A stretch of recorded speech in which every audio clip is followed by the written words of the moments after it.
dans un rôle scandaleux de gardiennage, de protection des édifices religieux, etc. Mais l'état-major de l'armée sait qu'un jour viendra où il devra reconquérir ces terres devenues étrangères sur notre propre sol. Le plan est déjà dans les cartons. Il a pour nom Opération Ronce. Il a été mis au point avec l'aide des spécialistes de l'armée israélienne. Quelles sont vos sources? Quelqu'un très proche de l'état-major. Vous prétendez que l'armée française est prête à faire oui. quoi un nettoyage. À faire du nettoyage? Oui. C'est la bataille d'Alger qui recommencera. C'est exact. Civil. Oui, nous sommes. Excusez-moi, sans mentionner vos sources, vous vous rendez compte? Attendez, c'est pas vous, journaliste, qui allez me demander à moi, journaliste, de citer mes sources. Je vous dis, je le tiens. Je le fais remarquer, c'est tout. C'est mon rôle. Je vous tiens de sources sûres, de gens très proches de l'état-major. Je n'ai pas donné ce nom Ronce en vain.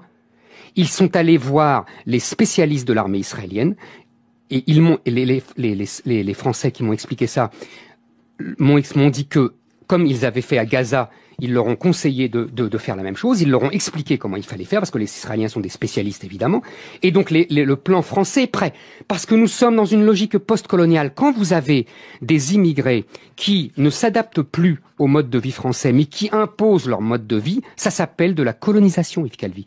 Et donc quand on a des terres colonisées, soit on se soumet, islam, ça veut dire soumission, soit on se révolte contre la colonisation.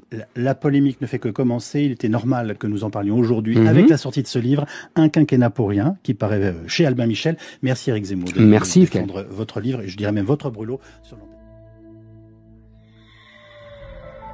l'antenne. Je le sais par de sources sûres que les militaires s'entraînent, s'équipent pour intervenir dans les cités.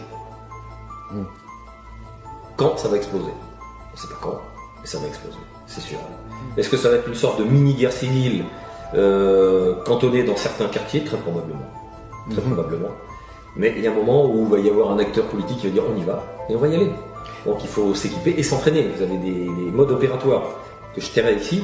Nous, on travaille énormément, les CRS, on travaille, ils travaillent, je ne travaille plus maintenant, mais ils travaillent sur des techniques pour des tueries de masse, notamment. Comment on réagit aux tueries de masse, comment on intervient sur une tuerie de masse. Les CRS s'entraînent. Et avec la volonté, il n'y a pas grand-chose qui va résister. On en est quand même dans cet état d'esprit. On en est à la porte, vous ne le savez pas, les Français ne le savent pas. Bon, c'est Zemmour qui l'a révélé il y a quelques temps en parlant de l'opération Ronce.